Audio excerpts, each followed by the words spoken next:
زلمة والله اقسم بالله دنيتي دا قدينا ديل كده. الشغل حلال دا ديل ما بكسري يا زول الحل بس الا مع الحرام ده بس يا زول. يا اخي نشتغل اي شغل حرام حلال بس بنشتغل بس بنجيب يا زول نحول لاهلنا يا زول. ويا زول هوي اسمعني جاي نينا هنا جينا لشنو يا كابتن؟ جينا لشغل. ايوه اسمعني نحن مش شغالين وبنسرب اهلنا وناكلهم مش؟ يلا اسمعني يعني هم خرجوا بينا.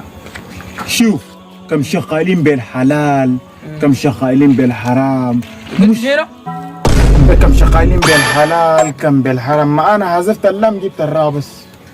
أزول المهم بس ما في النهاية دايرين قروش تقول شنو ربنا رازق في أي حاجة ذاك كم بأي حاجة ثانية قبلاني.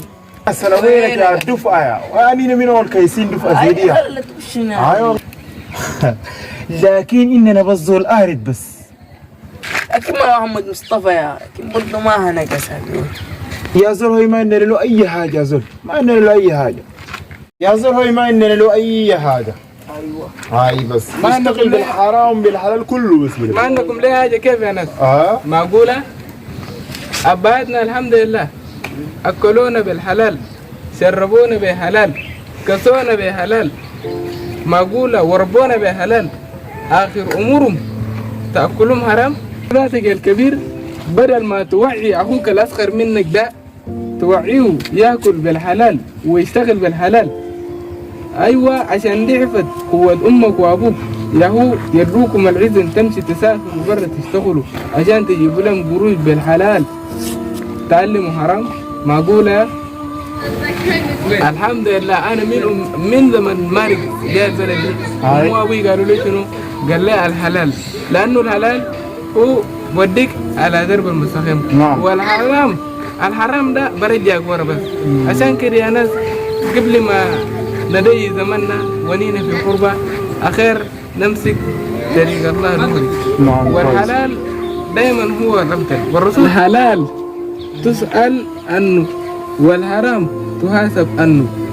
عشان كده لازم نمشي إلى الله دغري ما نمشي ناس ملولين كويس. والدغري دائما هو كويس. والله كلامك سيء يا أخوي. ذكرتني تعرف شنو؟ يا أخ أنا كان جاي ده ذكرتني يا زول أمي وأبوي قالوا لي يا ولدي اتقي الله فينا اشتغل شغل حلال تعجب لينا. أنا كمان يا دوبي ذكرت ربنا يهدينا. هو يا أخوي معلش أنا سيدي ما نعرف شيطان بس خشارة تاني نرجع إلى الله. والله يا أخوي قالوا تتابع الناس البودوب إلى صراط المستقيم ما تتابع الناس بمرقوب برا الزلم.